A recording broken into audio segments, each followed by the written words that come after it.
ইন্নাল্লাহা লা ইয়াকবিদুল ইলমা ইনতাজিআন ইয়ানতাজিআহু মিনাল ইবাদ। কিয়ামতের পূর্বে এমন একটা সময় আসবে, কিয়ামতের পূর্বে এমন একটা জামানা মানুষের কাছে আসবে, যেই সময় মানুষের কাছ থেকে আল্লাহ রাব্বুল আলামিন ইলমটাকে উঠিয়ে নেবেন। ইলমটা কিভাবে উঠিয়ে যাবে? ইলমটা কিভাবে উঠিয়ে নেবেন? এখন কি কোনো মানুষের কাছ থেকে আল্লাহ রাব্বুল আলামিন ইলমটা ছিনিয়ে নেবেন? কোন আলিমের কাছ থেকে ইলমটা ছিনিয়ে নেবেন নাকি? ইলমটা কিভাবে উঠিয়ে নেবেন তার বিষয়টা জানা আমাদের জন্য বিশেষ দরকার। কিভাবে মানুষের কাছ থেকে ইলম উঠিয়ে যাবে?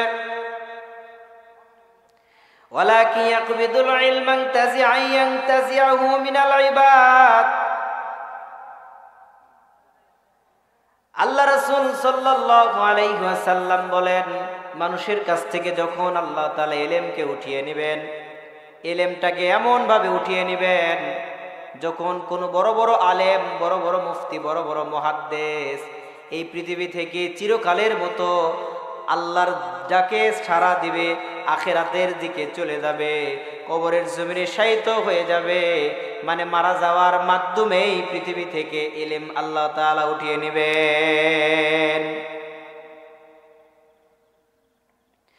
হাত্তা ইযা লাম ইউবকি আলিমান ইত্তাখাযান নাসু রুউসান জুহালা। এরপরে আল্লাহ রাসূল সাল্লাল্লাহু আলাইহি ওয়াসাল্লাম বলেন, যখন মানুষের মধ্যে কোনো ইলম থাকবে না, ভালো কোনো আলেম পৃথিবীর জমিনে খুঁজে পাওয়া যাবে না, এই সময় সমাজের মধ্যে কিছু নেতার আবির্ভাব হবে, সমাজের মধ্যে কিছু নেতার আবির্ভাব হবে, কিছু নেতার উৎপত্তি হবে, যেই নেতাগুলি মানুষের কাছে নিজের ইলম কালাম নাই, কোরআন হাদিসের কোনো জ্ঞান নাই, কোরআন বোঝে না, হাদিস বোঝে না, এই সমস্ত নেতারাই দুনিয়ার মানুষের মধ্যে ফায়সালা করে দিবে। হাত্তা ইযা লাম ইউবকি আলিমান ইত্তাখাযান নাসু রুউসান জুহালা। রুউসান জুহালা শব্দের ব্যাখ্যায় বলা হয়েছে, যখন কোনো মানুষ দুনিয়াতে একজন মানুষের কাছে বিচার নেওয়ার জন্য যাবে, কোনো মানুষ যখন বিপদের মধ্যে পড়ে যাবে, সমাধান নেওয়ার জন্য কোনো আলেমের কাছে বা কোনো মানুষের কাছে, কোনো নেতার কাছে যখন যাবে, আর এই সময় এক শ্রেণীর নেতার আবির্ভাব হবে, যে নেতাগুলি ওই মানুষদের সমাধান করে দিবে, তোমার এই বিষয়ে এই ফায়সালা হয়ে যাবে। কিন্তু সম্মানিত হাজিরিন, ওই যেই ফায়সালার দান করে দিবে, যেই ফায়সালা দিবে, এই সম্পর্কে আল্লাহ রাসূল বলেন, ফাসুইলু ফাফতাহু বিগাইরি ইলম ফাদাল্লু ওয়া আদাল্লু। যেই বিষয়ে ফায়সালা করে দিবে, ওই বিষয় সম্পর্কে ওই নেতার, ওই আলেমের কোনো জ্ঞান নাই, কোনো ইলম নাই, এরপরেও সে ফায়সালা করে দিবে, যার কারণে সে নিজেও ফিতনার মধ্যে পড়বে, সমাজের মানুষগুলিও। যাবতীয় তারিফ ও প্রশংসা সেই মহান রব্বুল আলামিনের জন্য, যে আল্লাহ রব্বুল আলামিন আজকে পূর্ব আটগ্রাম পুরাদহ জামে মসজিদের উদ্যোগে এক বিশাল তাফসিরুল কোরআন ও ওয়াজ মাহফিলের উপস্থিত হওয়ার তৌফিক দান করেছেন, এই জন্য শুকরিয়া আদায় করে বলি আলহামদুলিল্লাহ। দরুদ পড়ছি সর্বকালের, সর্বজাহানের সর্বশ্রেষ্ঠ পয়গম্বরের প্রতি, সবাই বলি সাল্লাল্লাহু আলাইহি ওয়াসাল্লাম। আজকের মাহফিলের সভাপতির দায়িত্বে আছেন যিনি, জনাব মোহাম্মদ বুরহান উদ্দিন শেখ, সদস্য চামরুল ইউনিয়ন পরিষদ। সহসভাপতিত্ব করবেন জনাব আলহাজ মোহাম্মদ বেলাল শেখ।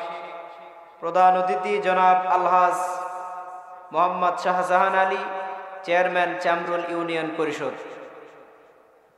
বিশেষ অতিথি, সম্মানিত মেহমান, আমন্ত্রিত অতিথি, আমার সামনে বসা দিনদার পরহেজগার তাওহীদি জনতা, সবাইকে আমার অন্তরের অন্তঃস্থল থেকে মোবারকবাদ, ভক্তিপূর্ণ ভালোবাসা এবং সালাম। আসসালামু আলাইকুম ওয়া রাহমাতুল্লাহি ওয়া বারাকাতুহু। আমি আপনাদের সামনে পবিত্র কোরআনুল কারীম থেকে একটি আয়াত তেলাওয়াত করেছি, এই একটি আয়াতের উপরে আলোচনা করব ইনশাআল্লাহ। হ্যাম্বেলের মধ্যে দেখলাম তাফসিরুল কোরআন মাহফিল, তাফসিরুল কোরআন মাহফিলে তাফসির হওয়াটাই স্বাভাবিক, আর তাফসিরটাই করতে হবে। কিন্তু দুঃখের বিষয়, মাহফিলের পরিস্থিতি দেখে আমি আরো 2টি হাদিস তেলাওয়াত করেছি, যে 2টি হাদিস আমাদের জীবনে, আমাদের পৃথিবীর ভবিষ্যতের জন্য হাদিস 2টি প্রযোজ্য। কারণ তাফসির কি করব ভাই, তাফসির করার মন মানসিকতা, পরিবেশ তো নষ্ট হয়ে যায় শ্রোতার অবস্থা দেখলে, ঠিক কিনা? সম্মানিত সুধী, তারপরেও যেহেতু তাফসিরের ময়দানে বসেছি, ইনশাআল্লাহ এই আয়াত থেকেই সঠিক তাফসিরটাই করার চেষ্টা করব ইনশাআল্লাহ। আল্লাহ রাব্বুল আলামিন তৌফিক দেখ, বলেন আল্লাহুম্মা আমিন। আমি তেলাওয়াত করেছি সূরাতুত তাওবার 111 নম্বর আয়াত। এই 111 নম্বর আয়াতের ভিতরেই আল্লাহ রাব্বুল আলামিন এত পরিমাণ আলোচনা রেখেছেন, এত ব্যাপক আলোচনা রেখেছেন, যেই আলোচনাগুলি আমাদের জীবনে বাস্তবায়ন করা আমাদের জন্য মানা, আমি মনে করি প্রত্যেকটি মুসলমানের জন্য ফরজ। কিয়ামতের দিন আল্লাহ রাব্বুল আলামিন যদি এই একটি আয়াতের উপরে আমাদের ধরেন, আল্লাহ তাআলা যদি বলেন যে হে দুনিয়ার মানুষ, সূরাতুত তাওবার 111 নম্বর আয়াতের উপরে তুমি আমল করেছো কিনা, 111 নম্বর আয়াতের উপরে তুমি তোমার জীবনকে পরিচালনা করেছো কিনা, শুধুমাত্র এই একটি আয়াতের হিসাব দিয়ে তুমি জান্নাতে চলে যাও। আমার মনে হয় শতকরা 99% মানুষ, বাদ দিলাম 99 থেকে আরো একটু বেশি ধরা যায়, 100 থেকে 1% মানুষ, মানে 1%-এর ন্যানো সেকেন্ড মানুষ বাদ দিলে জান্নাতের মধ্যে যেতে পারবে, ওইটুকু অংশের মানুষ। এই আয়াত বাস্তবায়িত পৃথিবীতে নাই। এই আয়াতের হুকুম, এই আয়াতের বিধান, এই আয়াতের আমল পৃথিবীতে বাস্তবায়িত হয় নাই। ভবিষ্যতে হবে কিনা আল্লাহ ভালো জানে। অতীতে যারা ছিল তারা বাস্তবায়িত হতে দেয় নাই। আল্লাহ রাব্বুল আলামিন পবিত্র কোরআনুল কারীমে সূরাতুত তাওবার 111 নম্বর আয়াতের মধ্যে বলেন, ইন্নাল্লাহা আশতারা মিনাল মুমিনিনা আনফুসাহুম ওয়া আমওয়ালাহুম বিআন্না লাহুমুল জান্নাহ। আল্লাহ রাব্বুল আলামিন বলেন, হে দুনিয়ার মানুষ তোমরা শোনো শোনো, ইন্নাল্লাহা, নিশ্চয়ই আল্লাহ রাব্বুল আলামিন, আশতারা, মানুষের কাছ থেকে ক্রয় করে নিয়েছেন, মিনাল মুমিনিনা আনফুসাহুম ওয়া আমওয়ালাহুম বিআন্না লাহুমুল জান্নাহ। আল্লাহ রাব্বুল আলামিন মানুষের কাছ থেকে 2টা জিনিস ক্রয় করে নিয়েছেন। এর বিনিময়ে আল্লাহ রাব্বুল আলামিন মানুষদেরকে তার মূল্য দান করেছেন, মূল্য দিয়েছেন।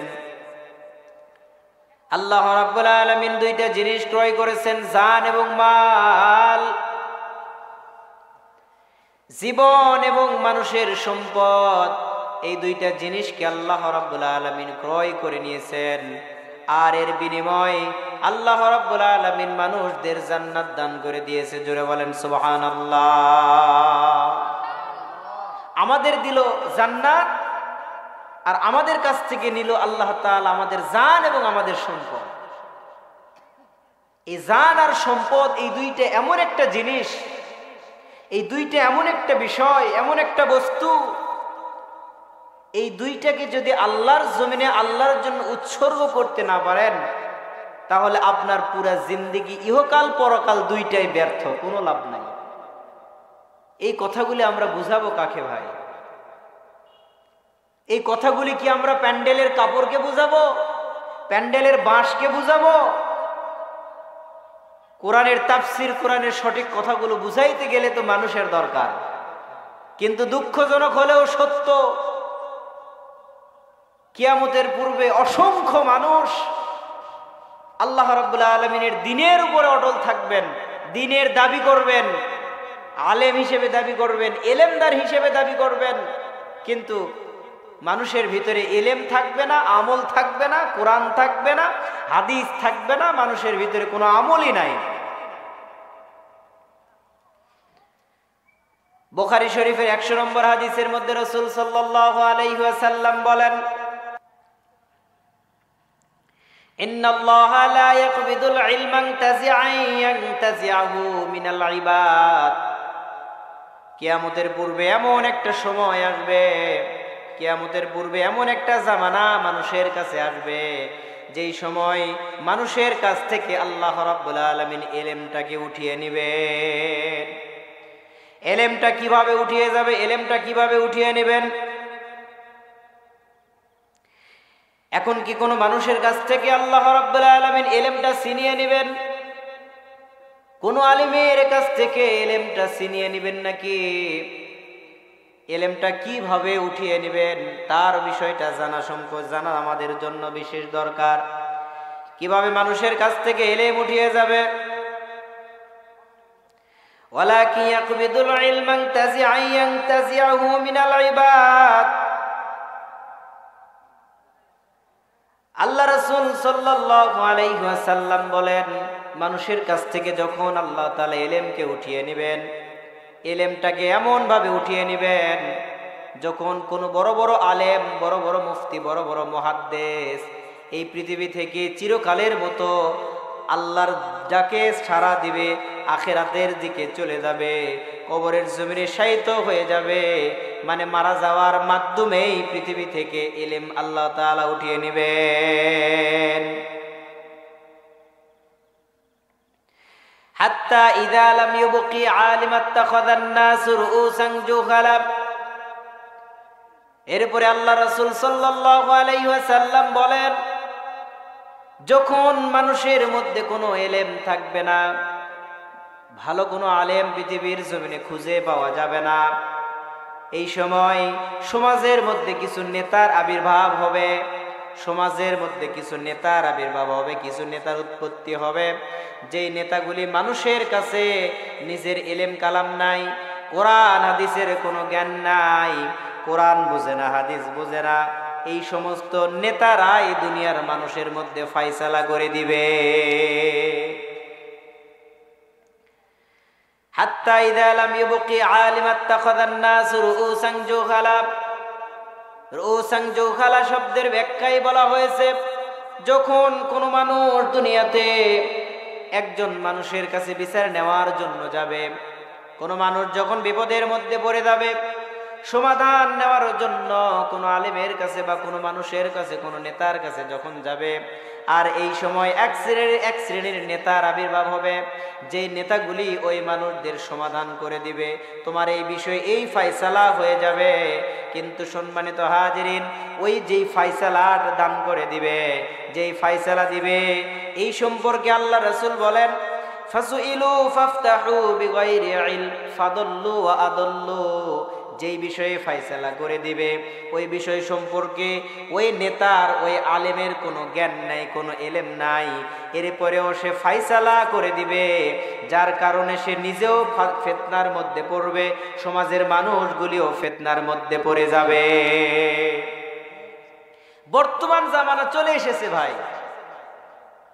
কিছু কিছু মানুষ 2 দিন কোরআন হাদিস পড়েনি, মাদ্রাসায় বা মাদ্রাসার বারান্দা যায়নি, তার কাছ থেকে ফায়সালা চেলে কোরআন হাদিস জানতে চাইলে সে ঠাস করে উত্তর দিয়ে দেয়, তোমারটা ভুল, আমারটা সঠিক। আমি নাম নাই বললাম,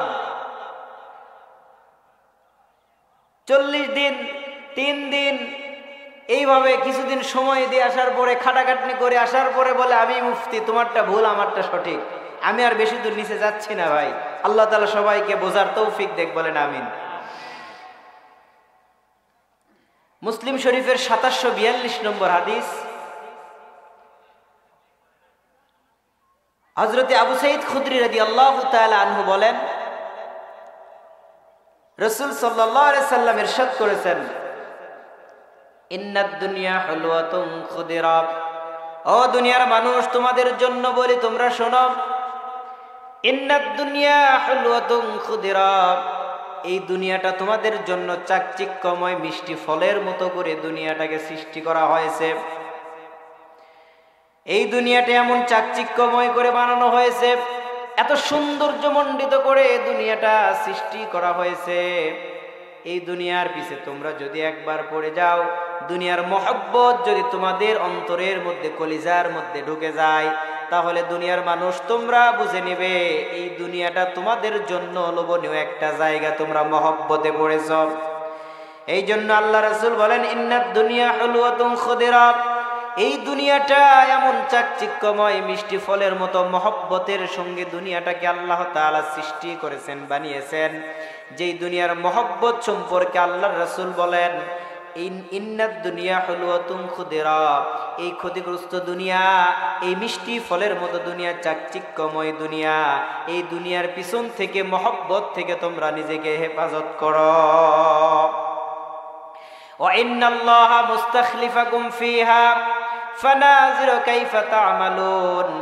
ও দুনিয়ার মানুষ তোমরা শুনে রাখো, ও দুনিয়ার মানুষ তোমরা বুঝে রাখো, ও দুনিয়ার মানুষ তোমরা কান খাড়া করে শোনো। আল্লাহ রাসূল সাল্লাল্লাহু আলাইহি ওয়াসাল্লাম বলেন, আল্লাহ তাআলা তোমাদের হিসেবে বানিয়েছেন, আল্লাহ তাআলা তার খলিফা হিসেবে তোমাদেরকে পাঠিয়েছেন। আর তিনি দেখতে চান দুনিয়ার মানুষ তোমরা দুনিয়াতে কে কি আমল করতে পারো, কে কিভাবে দুনিয়াতে চলতে পারো, দুনিয়াতে কতটুকু আল্লাহর নৈকট্য অর্জন করতে পারো, এই সম্পর্কে আল্লাহ রাব্বুল আলামিন দেখার জন্যই তাকে, তোমাদেরকে এই দুনিয়াতে তার খলিফা হিসেবে প্রেরণ করেছে। জোরে বলেন সুবহানাল্লাহ। এরপরে আল্লাহ রাসূল সাল্লাল্লাহু আলাইহি ওয়াসাল্লাম বলেন, ফাত্তাকুদ দুনিয়া ওয়াত্তাকুন নিসা। ও দুনিয়ার মানুষ তোমরা শোনো, এই দুনিয়াতে তোমাদের জন্য দুইটা জিনিস সবথেকে বেশি মারাত্মক। যদি এই দুইটা থেকে নিজেকে হেফাজত করতে পারো, এই দুইটা থেকে যদি নিজেকে বাঁচিয়ে রাখতে পারো, তবে তোমরা আল্লাহর নৈকট্যকারী বান্দার অন্তর্ভুক্ত হয়ে যাবে।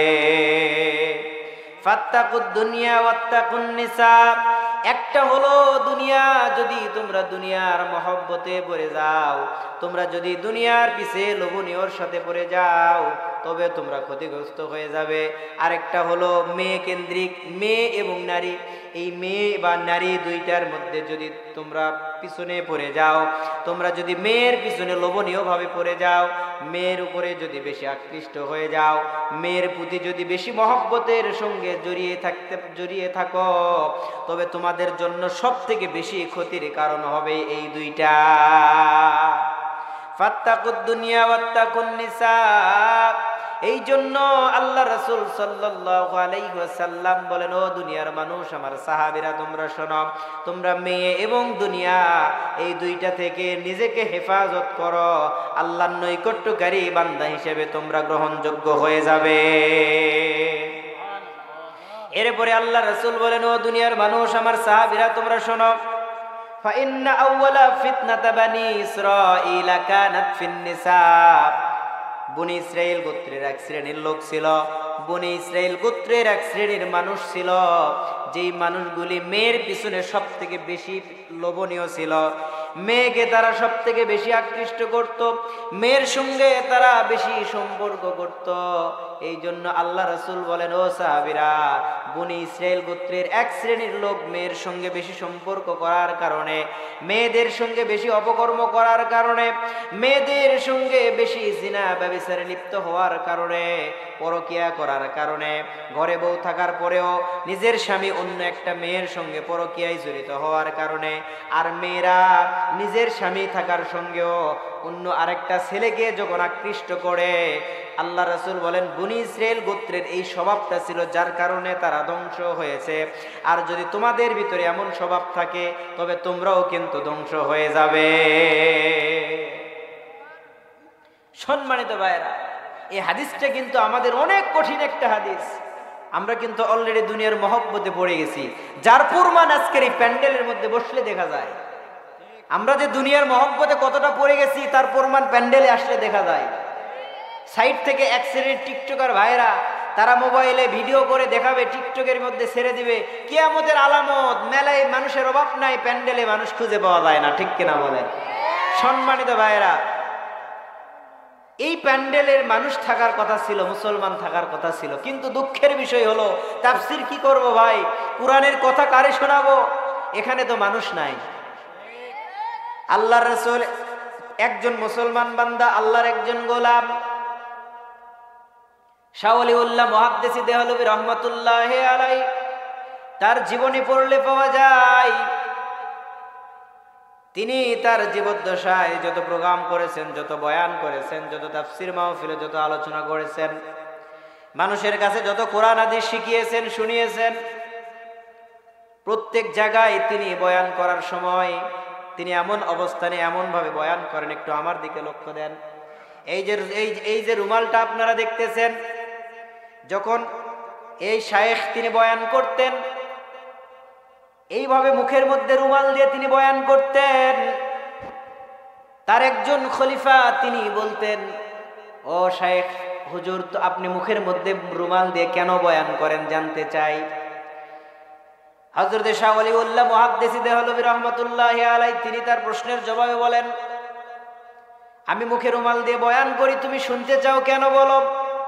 তার খলিফা বলেন, হুজুর, আপনি মুখে রুমাল দিয়ে বয়ান করেন, শুনতে চাই, যার কারণ হলো আমার মনের মধ্যে একটা তৃপ্তি আসে না।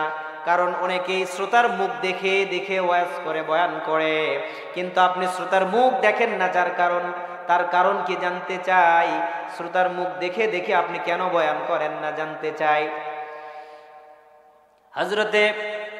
হযরত তিনি এবারে প্রশ্নের জবাব দিলেন। তিনি বলতেছেন, আমি মুখে রুমাল দিয়ে কেন বয়ান করি তুমি জানতে চাও? তিনি বললেন, হ্যাঁ জানতে চাই, কারণ কি? তিনি বললেন, আমি প্রশ্নের উত্তর এভাবে দেব না, আমার প্রশ্নের উত্তর তুমি যদি জানতে চাও আমার চেয়ারে বসো, বয়ানের মধ্যে বসো, আমি তোমাকে দেখিয়ে দিব। সুবহানাল্লাহ বলেন। আমি তোমাকে দেখিয়ে দিব কেন আমি মুখে রুমাল দিয়ে বয়ান করি। হযরতের খলিফা তিনি যখন চেয়ারে বয়ানের জন্য বসলেন, হযরতের মুখের রুমালটা তাকে দিয়ে দিলেন আর বললেন, তোমার মুখেও রুমালটা এইভাবে তুমি দিয়ে দাও। হযরতের খলিফা তিনি মুখের মধ্যে এইভাবে রুমালটা দিলেন। মুখে রুমাল দেওয়ার পরে তিনি বয়ান করলেন। বয়ানের পরে তিনি মুখ থেকে রুমালটা সরাইয়া ফেললেন।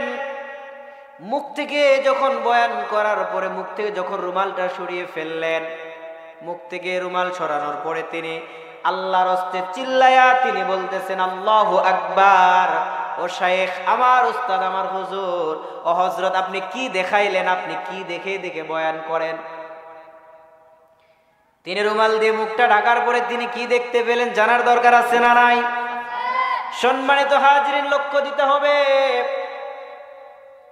হযরত শাহ ওলিউল্লাহ মুহাদ্দিস দেহলভী রাহমাতুল্লাহি আলাইহি তিনি যখন বলতেছিলেন মুখের মধ্যে রুমাল দিয়ে কেন বয়ান করি, তুমি কি দেখেছো বলো। তার খলিফা বললেন, আমি মুখে রুমাল দিয়ে বয়ান করার পরে আমি যা দেখতে পেলাম এটা তো আমি বিশ্বাস করতে পারতেছি না। রুমাল খোলার পরে কি দেখলাম, রুমাল মুখে দেওয়ার পরে কি দেখলাম। তিনি বলতেছেন, আমি তো আশ্চর্য হয়ে গেলাম, আমি তো অবাক হয়ে গেলাম। আমি কি দেখলাম নিজেকে আমি বিশ্বাস করতে পারতেছি না, আমার চোখকে আমি বিশ্বাস করাইতে পারতেছি না। কি দেখেছো বলো। তার খলিফা ডাক দিয়ে বললেন, উস্তাদ, আমার সামনে আমি শত শত মানুষ দেখতে পাই, কিন্তু প্রকৃতভাবে যখন আপনার রুমালটা মুখ থেকে সরায়া ফেললাম আমি একটাও মানুষ দেখতে পেলাম না। তাহলে কি দেখেছো? তার খলিফা বলতেছেন, আমি যে মানুষগুলিকে সামনে দেখতেছি প্রকৃতভাবে এই মানুষগুলিকে আমি দেখি নাই। আমি যখন মুখে রুমাল দিয়েছি আমার সামনে সব গরু ছাগল বসে আছে। কি বসে আছে? গরু ছাগল বসে আছে, মানুষ নাই। হযরত ডাক দিয়ে বলতেছেন, আমি মুখে রুমাল দিয়ে বয়ান করি এই কারণে, কারণ হেদায়েতের মানুষের হেদায়েতের দরকার নাই, গরু ছাগলের হেদায়েতের দরকার। কথা বুঝতে পেরেছেন? এখান থেকে একটা শিক্ষা আমরা পেতে পারি, কিয়ামতের দিন আল্লাহ তাআলা মানুষদের হাসরে যখন উঠাবেন, আখিরাতে যখন উঠাবেন, এই সময় প্রত্যেকটা মানুষ তার নিজ চরিত্র ধরে উঠবেন। দুনিয়াতে যার যেমন খাসলত ছিল, কিয়ামতের দিন ওই চরিত্র ধরেই সে হাসরের ময়দানে উঠবে। নাউজুবিল্লাহ। যদি কারো ভিতরে কুকুরের খাসলত থাকে তাহলে কিয়ামতের দিন কুকুরের সুরত ধরেই সে উঠবে। যদি শিয়ালের খাসলত তার ভিতরে থাকে তাহলে ওই সুরত ধরেই উঠবে। যদি গরুর খাসলত কোনো মানুষের ভিতরে থাকে তাহলে বুঝতে হবে কিয়ামতের দিন ওই মানুষ ওই গরুর সুরত ধরেই হাসরের ময়দানে উঠবে। আল্লাহ তাআলা সবাইকে মাফ করুক, বলেন আমিন। সম্মানিত ভাইয়েরা, এই দুইটা হাদিস বলার উদ্দেশ্য হলো এটাই, আজকের আমাদের প্যান্ডেলের অবস্থা যা, তার উপরে আমাদের আলোচনা কিছু করা দরকার। কিছু ওয়াজ হবে প্যান্ডেলে, কিছু ওয়াজ হবে অ্যাঙ্গেলে, কিন্তু অ্যাঙ্গেলে করার দরকার নাই, যা করবে ডাইরেক্ট, ঠিক কিনা? কারণ অ্যাঙ্গেলে দিব কার? অ্যাঙ্গেলে ওয়াজ করার কোনো দরকার নাই। ডাইরেক্ট বললেও কানের মধ্যে যায় না, যায় ডাইরেক্ট বললেও শুনতে পাবে না, কারণ তাদের কান হলো বধির, তারা ঠসা, তারা শুনতে পাবে না। সম্মানিত ভাইরা, আমি অতিরিক্ত কথার দিকে যাব না, সময় সংকীর্ণ। এখন আসেন আমরা মূল আলোচনার দিকে যাব।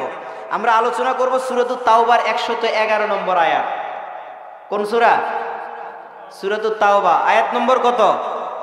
111 নম্বর আয়াত। এখানে আল্লাহ তাআলা বলেছেন, ইন্নাল্লাহা আশতারা মিনাল মুমিনিনা আনফুসাহুম ওয়া আমওয়ালাহুম বিআন্না লাহুমুল জান্নাহ। হে দুনিয়ার মানুষ, আমি তোমাদের কাছ থেকে তোমাদের জান, তোমাদের মালকে ক্রয় করেছি, কিনে নিয়েছি, যার বিনিময়ে আমি তোমাদের দিয়েছি জান্নাত। জোরে বলেন সুবহানাল্লাহ। একটি আয়াতের উপরে যদি আল্লাহ তাআলা আমাদের হিসাব নেন, আমরা হিসাব দিয়ে জান্নাতে যেতে পারবো না। এটা এত বড় একটি কঠিন আয়াত, এত কঠিন একটা আয়াত, যে আয়াতটি আল্লাহ তাআলা আমাদের বোঝার জন্য, শেখার জন্য দিয়েছেন। সর্বপ্রথমে জিহাদের আয়াত নাজিল হয় এই আয়াতটাই। জিহাদের এই আয়াতের পূর্বে আর কোনো জিহাদের আয়াত নাজিল হয় নাই। এই আয়াতের উপরেই সর্বপ্রথম জিহাদের উপরে আয়াতটি নাজিল হয়েছে। এই আয়াতের ভিতরে দুইটি বিষয়বস্তু পাওয়া যায়, একটা হলো জিহাদ আর আরেকটা হলো বায়াত। জিহাদ আরেকটা হলো বায়াত, মানে ইসলামী আন্দোলন, আরেকটা হলো বায়াত। আপনি বায়াত হয়েছেন কিনা, আপনি বায়াত নিয়েছেন কিনা, বায়াতি মৃত্যু আপনার জন্য কেমন মৃত্যু হবে, আর ইসলামী আন্দোলনটা কেমন হবে, জিহাদটা কি জিনিস, এইগুলি আমরা অনেকে বুঝি না। আমরা মনে করি জিহাদ মানে তরবারি নিয়ে কাফেরের বিরুদ্ধে লড়াই করা। আমরা মনে করি এটাই, যে জিহাদ মানে মুশরিকদের বিরুদ্ধে তরবারি নিয়ে জিহাদ করা। কিন্তু না, এই আয়াতের ব্যাখ্যায় আল্লাহ তাআলা আমাদের শিখিয়েছেন জিহাদ মানে কি, সংগঠন মানে কি, ইসলামী আন্দোলন মানে কি, আর বায়াত মানে কি। আমরা এই বিষয়ে সংক্ষিপ্ত আকারে জানবো ইনশাআল্লাহ। আল্লাহ পাক আমাদের সঠিকটা বুঝে জেনে উভয়কেই আমল করার তৌফিক দেখ, বলেন আল্লাহুম্মা আমিন।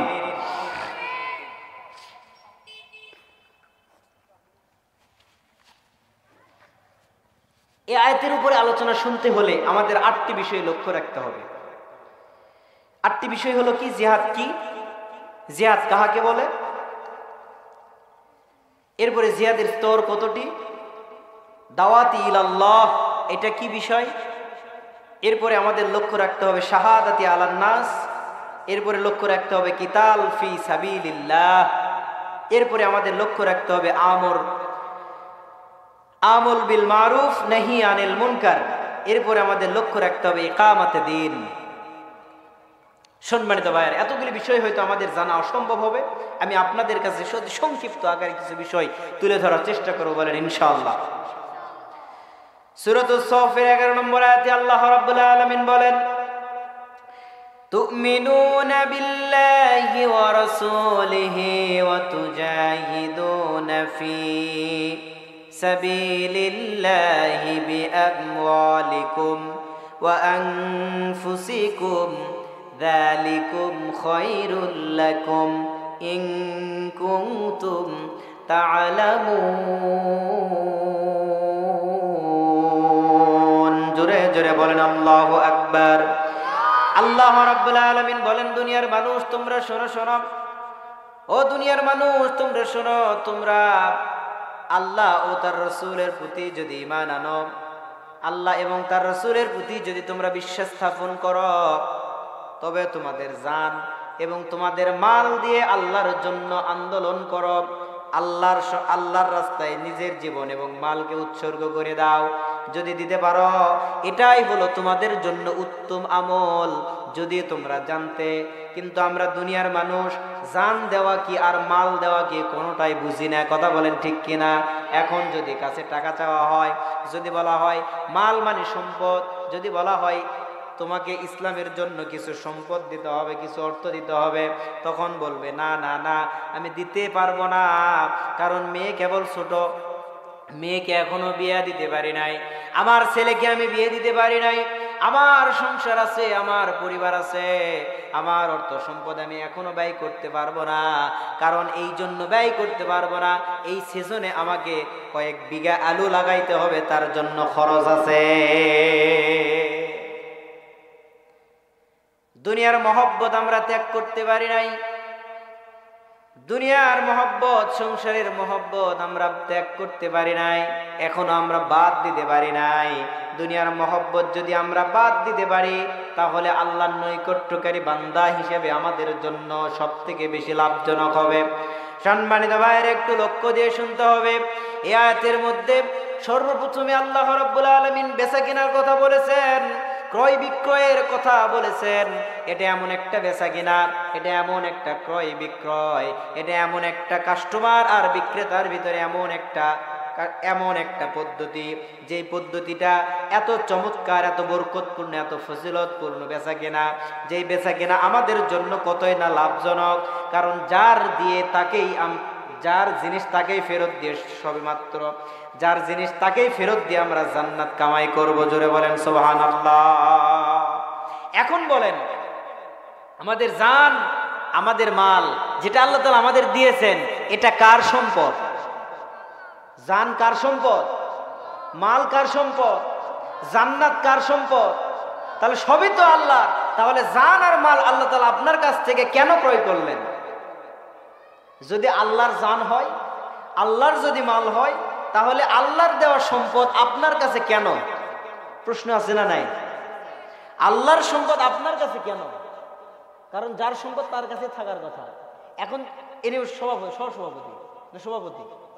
সভাপতি, আচ্ছা, আমি যদি সভাপতিকে বলি বা ইমাম সাহেবকে যদি বলি যে আপনার কাছ থেকে 10,000 টাকা, আপনার কাছ থেকে 10,000 টাকা, আপনারা কি আমাকে টাকা দিবেন? 10,000 টাকা দিবেন? আপনার সম্পদ আমাকে দেন, দিবেন? রাজি হয় না। ইমাম সাহেব আপনি দিবেন? ইমাম সাহেবও দিবে না। আপনাদের মধ্যে কেউ দিবেন? কেন দিবেন না বলেন? কারণ আপনার টাকা আমাকে কেন দিবেন? এই তো কথা ঠিক আছে তো? আপনার টাকা আমাকে কেন দিবেন? বিষয়টা তো এটাই। তাহলে আপনার টাকা আমাকে কেন দিবেন যদি বিষয় এটা হয়, তাহলে আল্লাহর সম্পদ আপনাকে কেন দিয়েছে? বলেন, আল্লাহর সম্পদ আপনাকে কেন দিয়েছে? বিষয়টা জানার দরকার আছে না নাই? সম্মানিত ভাইয়ের, একটু লক্ষ্য দিতে হবে।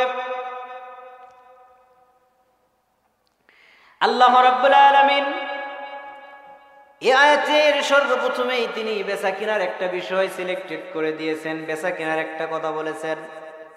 এখন আমার একটু উদাহরণের দিকে তাকান, উদাহরণের দিকে লক্ষ্য করেন। আল্লাহ রাব্বুল আলামিন এমন একটা বেচা কেনার বিষয় তুলে ধরেছেন, এই বেচা কিনা শুধু আখিরাতের জন্য, দুনিয়ার জন্য এমন বেচা কিনা।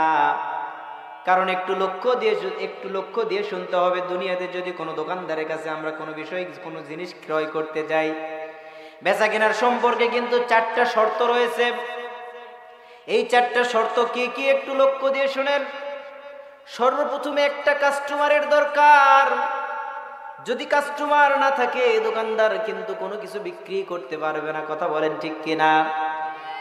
যদি কাস্টমার থাকে তাহলে দোকানদারের দরকার। দোকানদার কার কাছে বিক্রি করবে? কাস্টমার দরকার আছে না নাই? তার মানে কাস্টমার আর দোকানদার দুইটাই গ্রহণযোগ্য, দুইটাই জরুরি। 3 নম্বরের বিষয়টা হলো প্রোডাক্ট, 3 নম্বরের বিষয়টা হলো মাল। এই 3 নম্বরের বিষয়টা মাল, প্রোডাক্ট আপনি ক্রয় করবেন, দোকানদারও আছে, কাস্টমারও আছে, কিন্তু প্রোডাক্ট নাই, মাল নাই, আপনি কি ক্রয় করবেন? ঠিক কিনা? 3টাই আছে, কিন্তু 4 নাম্বারটা হলো মূল্য। দোকানদার আছে, কাস্টমার আছে, প্রোডাক্ট আছে, কিন্তু আপনার মূল্য নাই, দাম নাই। এখন চিন্তা করেন, যদি মূল্য না থাকে, দাম যদি না থাকে, আপনি কি দেখে জিনিস ক্রয় করবেন? কথা বলেন ঠিক কিনা? বিষয়টা কিন্তু এরকম। একটা ক্রয় বিক্রয়ের ভিতরে 4টা শর্ত দরকার। 4টা শর্তর মধ্যে কিন্তু একটা হলো দোকানদার, আরেকটা হলো কাস্টমার, আরেকটা হলো প্রোডাক্ট, আরেকটা হলো মূল্য। এই 4টা জিনিস যদি কোনো বেচা কেনার ভিতরে থাকে, তবে ওই বেচা কিনা কিন্তু সার্থকতার সাথে বিক্রি হবে, ক্রয় হবে, কিনা বেচা হবে। কথা বলেন ঠিক কিনা? ঠিক এখানে একরকম ব্যাখ্যাটা এইরকমই এসেছে। এখানে আল্লাহ তাআলা এমন একটা প্রোডাক্ট আমাদের জন্য দিয়েছেন, এখানেও কিন্তু 4টা শর্ত রয়েছে।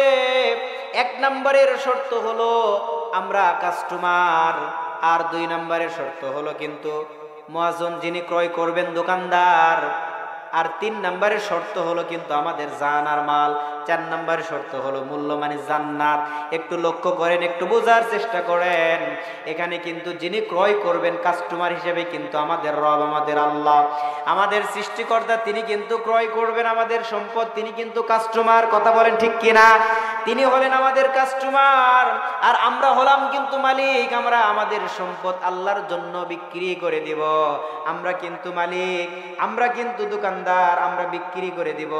আর প্রোডাক্টটা হলো, মালটা হলো আমাদের জান আর আমাদের সম্পদ। এই 2টা হলো মাল সম্পদ আমাদের বিক্রি করতে হবে। আর 4 নম্বরের যেই শর্তটা হলো, 4 নম্বরের শর্তটা কিন্তু মূল্যটা মানে আপনার জান্নাত। একটু বোঝার চেষ্টা করেন, আপনার সঙ্গে আপনার রবের কেমন একটা কিনা বেচা। সুবহানাল্লাহ বলেন। হযরতে হাসান বসরি